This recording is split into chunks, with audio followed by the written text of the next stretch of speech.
Continuamos con la lectura del libro La ventaja de la felicidad. La relatividad no termina con la mera física. Cada segundo de nuestra propia existencia tiene que medirse a través de un cerebro relativo y subjetivo. En otras palabras, la realidad no es más que la comprensión relativa que nuestro cerebro tiene del mundo, en función de dónde y cómo lo observamos. Lo más importante es que podemos cambiar esta perspectiva en cualquier momento. Y al hacerlo, cambiar nuestra experiencia del mundo que nos rodea. A esto me refiero cuando hablo de mover nuestro punto de apoyo, esencialmente nuestra mentalidad y a su vez nuestra experiencia del mundo.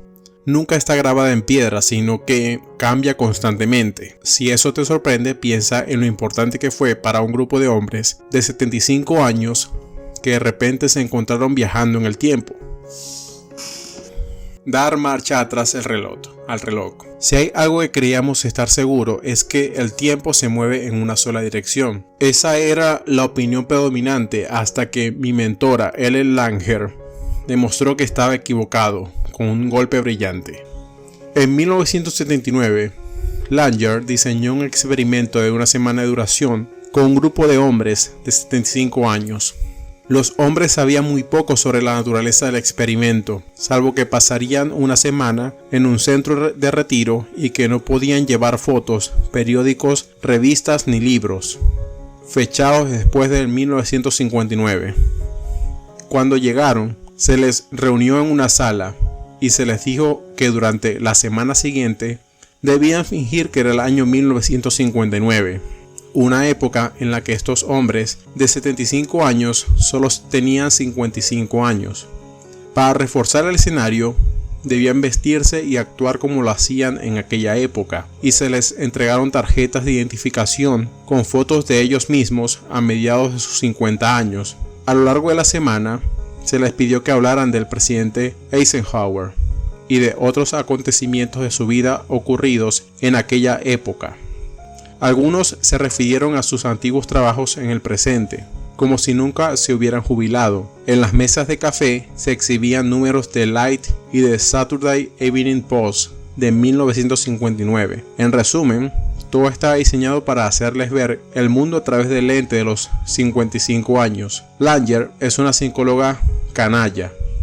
Durante casi 40 años ha desafiado las experiencias de la comunidad científica de formas que nadie vio venir. Fiel a su estilo, en este caso tenía una hipótesis realmente radical. Quería demostrar que nuestra construcción mental, la forma en que nos concebimos a nosotros mismos, influye directamente en el proceso de envejecimiento físico. Langer tenía otras palabras, pero básicamente sostenía que el movimiento, el punto de apoyo y la palanca de estos hombres de 75 años podía cambiar la realidad objetiva de su edad. Y eso es exactamente lo que ocurrió. Antes del retiro de los hombres, fueron sometidos a pruebas en todos los aspectos que suponemos se deterioran con la edad: fuerza física, postura, percepción, cognición y memoria a corto plazo. Después del retiro, la mayoría de los hombres había mejorado en todas las categorías, eran mucho más flexibles, tenían mejor postura e incluso había mejorado mucho la fuerza de sus manos. Su vista media incluso mejoró en casi un 10%, al igual que su rendimiento en las pruebas de memoria. En más de la mitad de los hombres, la inteligencia, que durante mucho tiempo se creyó fija desde la adolescencia, también mejoró. Incluso su aspecto físico cambió. Se mostraron fotografías de los hombres antes y después del experimento a personas que no sabían nada de él, y se les pidió que adivinaran su edad. Según estas valoraciones objetivas, los hombres parecían de media 3 años más jóvenes que cuando llegaron. Esto se enfrentaba a todo lo que creíamos entender sobre la fisiología y el envejecimiento, y se revelaban nuevas implicaciones radicales sobre el poder de la mentalidad para moldear la realidad. Como descubriremos en el capítulo, nuestra realidad externa es mucho más maleable de lo que muchos de nosotros pensamos, y depende mucho más de los ojos a través de los cuales la vemos. Con la mentalidad adecuada, nuestro poder para dictar esta realidad y a su vez los resultados de nuestras acciones aumentan exponencialmente. ejecutivos, cantantes, placebos y camareras de hotel. Cuando miré a los 70 directores generales y ejecutivos que se habían reunido para mi charla en UBS de Stamford, Connecticut, me encontré con que muchos de ellos me miraban con escepticismo. Su empresa estaba sufriendo reestructuraciones y despidos masivos, batallas legales y una caída del precio de sus acciones del 80%. Y allí estaba yo, pidiendo a esta sala llena de banqueros cansados de batallas que cantaran "Row, row, row your boat" una y otra vez. Al menos esta vez me acordé de especificar que cantaran en sus propias cabezas, no en voz alta, un detalle que me olvidé una vez en Wall Street, donde aprendí rápidamente la verdadera definición de sordera. Mis instrucciones eran sencillas: cierra los ojos y empieza a cantar la canción mentalmente. Cuando llegues al final, empieza otra vez. Sigue así hasta que yo diga stop. Hacían lo que yo les decía, aunque de vez en cuando los ejecutivos más cínicos echaban un vistazo para asegurarse de que no les estaba tomando el pelo o conectando descargas eléctricas clandestinamente. De hecho, yo vigilaba meticulosamente el reloj. Finalmente les dije a todos que pararan, abrieran los ojos y anotaran cuánto tiempo creían que había durado el experimento, en minutos y segundos.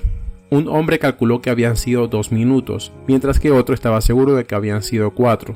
Una mujer al fondo de la sala adivinó 45 segundos.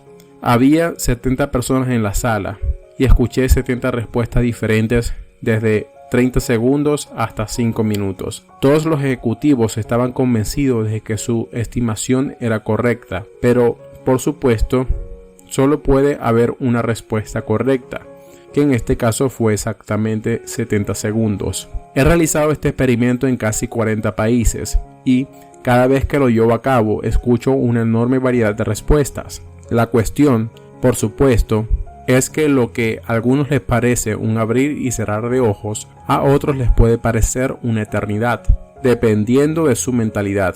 Cada persona experimenta la realidad objetiva del tiempo de forma diferente. Tal vez los que piensan que la canción o el ejercicio o ambas cosas es estúpida y aburridas y están impacientes por volver al trabajo, tienden a hacer conjeturas más largas, mientras que los que están interesados y comprometidos en la charla o simplemente disfrutan del breve periodo de relajación, tienden a adivinar que el tiempo es más corto. Y como todos sabemos, el tiempo vuela cuando uno se divierte. La razón por la que me gusta este ejercicio es porque la psicología ha demostrado que la mentalidad no solo cambia cómo nos sentimos acerca de una experiencia, sino que realmente cambia los resultados objetivos de esa experiencia. Cualquiera que haya oído hablar del efecto placebo sabe lo poderoso que es. Innumerables estudios demuestran que cuando a los pacientes se les da una pastilla de azúcar y se les dice que le ayudará a aliviar algún síntoma,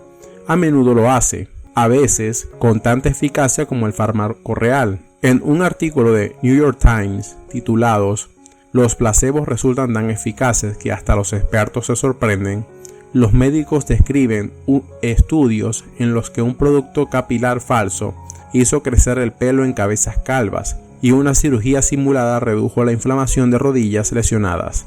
De hecho, una revisión empírica de los estudios con placebo concluyó que los placebos son aproximadamente el 55% a 60% tan eficaces como la mayoría de los medicamentos activos, como la aspirina y la codeína, para controlar el dolor.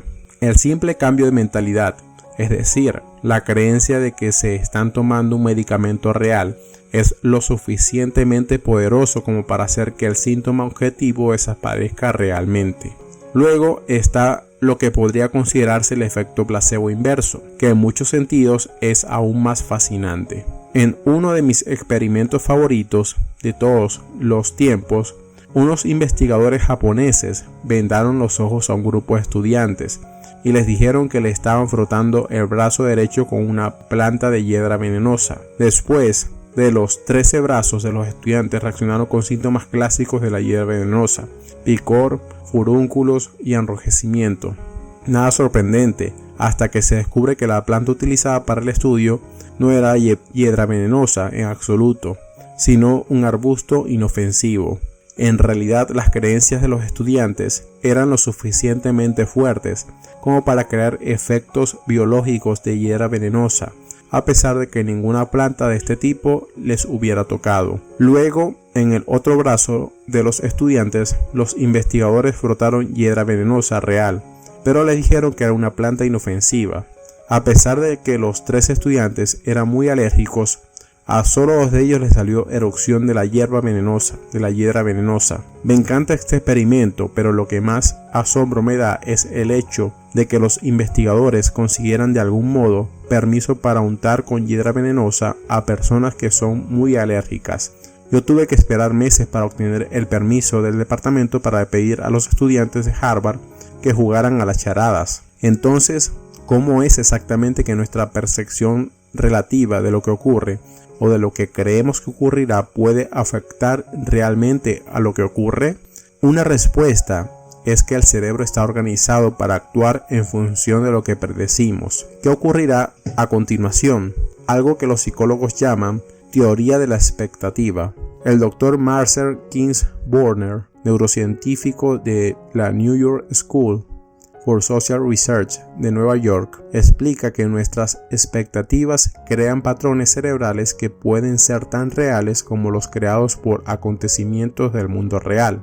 En otras palabras, la expectativa de un acontecimiento hace que se dispare el mismo conjunto complejo de neuronas que si el acontecimiento tuviera lugar realmente, desencadenando una cascada de acontecimientos en el sistema nervioso que conduce a toda una serie de consecuencias físicas reales. Lo que esto significa en el lugar de trabajo es que las creencias pueden cambiar realmente los resultados concretos de nuestros esfuerzos y nuestro trabajo. Esto no es solo una teoría, sino que lo han demostrado varios estudios científicos serios. En uno realizado hace años, Ali Kroon, uno de mis antiguos alumnos y ahora colega investigador de la Universidad de Yale, se asoció con Ellen Langer para llevar a cabo un experimento con personas de limpieza de 7 hoteles diferentes. Le dijeron a la mitad de los empleados cuánto ejercicio hacían cada día con su trabajo, cuántas calorías quemaban sus actividades diarias y lo similar que es pasar la aspiradora a un entrenamiento cardiovascular, etc. La otra mitad del personal de limpieza, que no tenía ni idea de lo que hacía, se quedó con la otra mitad y con la otra mitad del personal de limpieza, el grupo de control no se le dieron tan buenas noticias. Al final del experimento, varias semanas después, Kroon y Langer descubrieron que los que habían sido inducidos a pensar que su trabajo era ejercicio habían perdido peso. No solo eso, sino que su colesterol también había bajado. Estas personas no habían trabajado más ni habían hecho más ejercicios que el grupo de control. La única diferencia radicaba en cómo sus cerebros concebían el trabajo que hacían. Este punto es tan importante que vale la pena repetirlo. La construcción mental de nuestras actividades cotidianas, más que la actividad en sí, define nuestra realidad. Más de 24 horas al día.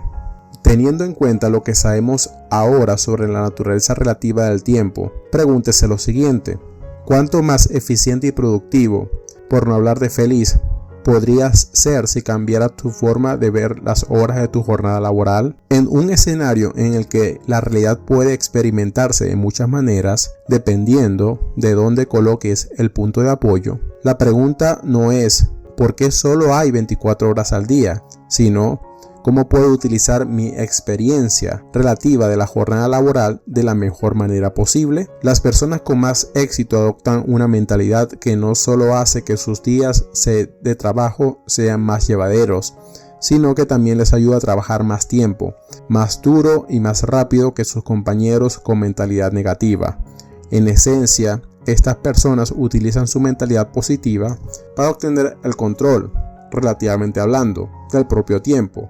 Para ellos, 24 horas al día, 7 días a la semana, no es solo una medida objetiva de reloj calendario. Toman las mismas unidades de tiempo que se dan todo el mundo y utilizan su mentalidad para ser más eficientes y productivos. Piense en la última reunión interminable a la que se vio obligado a asistir. probablemente no tendrá que remontarse muy atrás. Es posible que los 3 primeros minutos decidieras que el objetivo de la reunión no se iba a cumplir, o que para empezar no te importaba el objetivo. Las 2 horas que siguieron se convirtieron de repente en una tremenda pérdida de tiempo, un drenaje de tu energía de productividad y probablemente también de tu motivación. Y si en lugar de eso optas por ver la reunión como una oportunidad y creas tu propio objetivo, y si te obligas a aprender 3 cosas nuevas antes de que acabe la reunión, si no puedes aprenderlas del contenido real de la reunión, y seamos sinceros, muchas reuniones ofrecen una proporción bastante baja de contenido útil en relación con los minutos que pasas sentado. Sé más creativo. ¿Qué puedes aprender del orador sobre cómo hacer o no hacer una buena presentación? ¿Cómo presentarías esta idea de otra manera? ¿Cuál es la mejor manera de responder a las preguntas difíciles de los compañeros? ¿Cuál es el mejor color de fondo para las diapositivas de PowerPoint? Piensa ahora en otras tareas cotidianas que te resulten tan tediosas como las reuniones. Creo que te darás cuenta de que cuanto más pienses en ellas como una pesadez, más se convertirán en eso.